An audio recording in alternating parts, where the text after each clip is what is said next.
आए आए हो मैया के डोलिया कहाँ।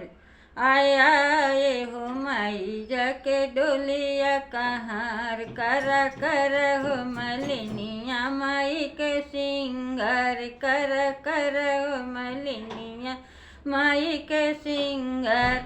मैया के मांगिया बेदिया भल सो है। मैया के मांगिया बेदिया भल सो है। सिंदूरा लगाओ चटकार माई के। सिंदूरा लगाओ चटकार माई के। करो हो मलिनिया माई के सिंगार। करू रे मलिनिया माई के सिंगार। आए आए हो मैया के डोलिया कहाँ।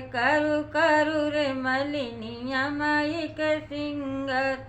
मैया के हाथवा चूड़िए भल सो है। मैया के हाथवा चूड़िए भल सो है। मेहंदी लगाओ चटकार माई के। मेहंदी लगाओ चटकार माई के। करू हो मलिनिया माई के सिंगार।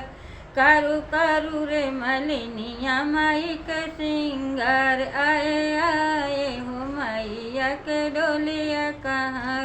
मैया के अंग में सड़िए भल सो है। मैया के अंग में साड़ी भल सो है। चुनरी ओढ़ाओ चटकार माई के हो।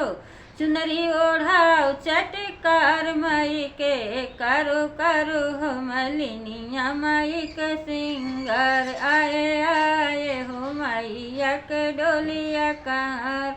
मैया के पायरो पायल भल सो है। मैया के पायरो पायल भल सो है।